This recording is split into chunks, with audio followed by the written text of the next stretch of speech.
I have 30 days left to live. That's not a metaphor.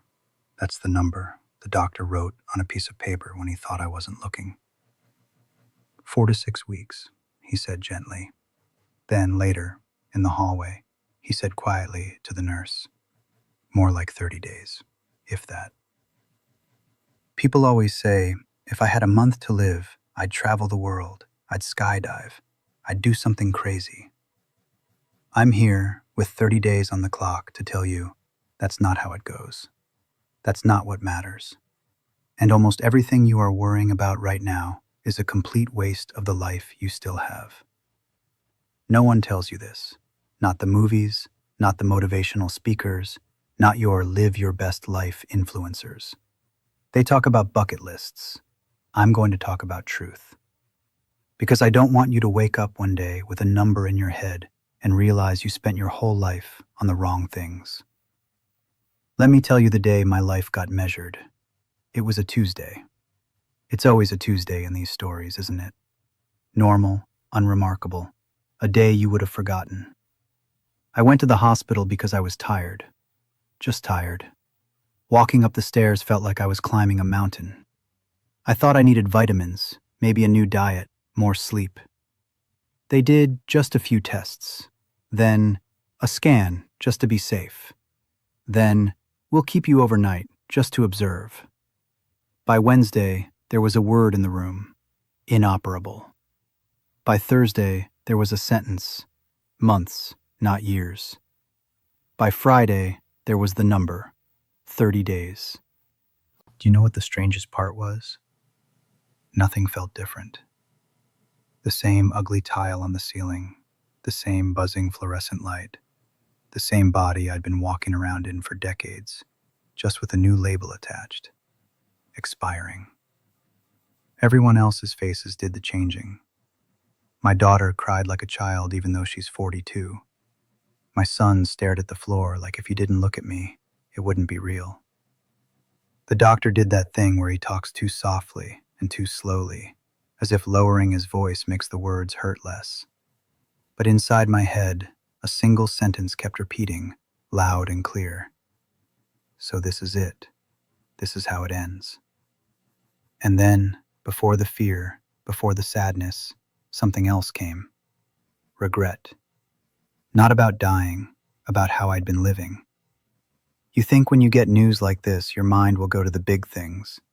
The trips you didn't take, the promotions you didn't get, the random dreams you never chased. Mine didn't. Do you know what came first? The time I hung up on my mother because I was busy. She died 3 weeks later. I never called back. The time my friend invited me to his wedding overseas and I said, I can't. Work is crazy.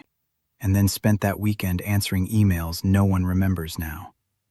The nights I lay next to my partner, scrolling through my phone while they talked, nodding at the right times, already forgetting every word they said.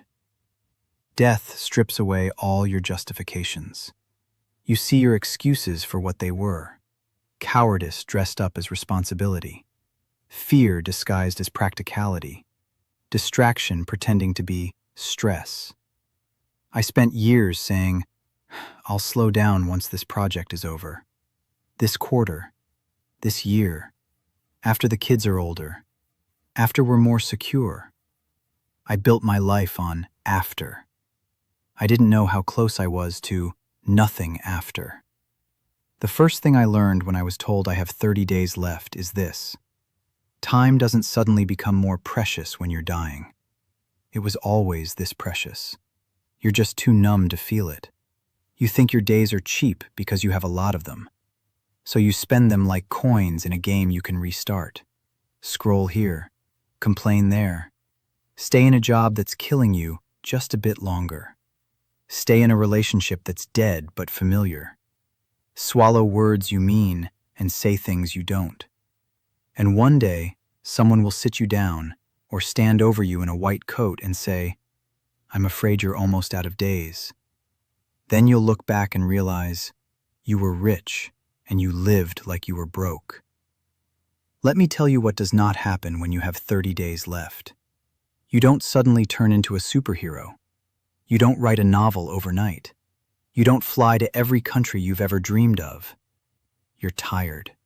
You're in pain. The body you took for granted is now your full-time job. When I first heard a few months, I thought, I'll make a bucket list. I'll go to Paris.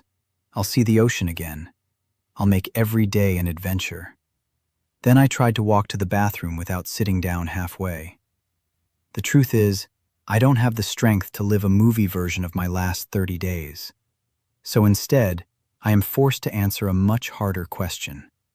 If you can't do all the big, flashy things, what still matters?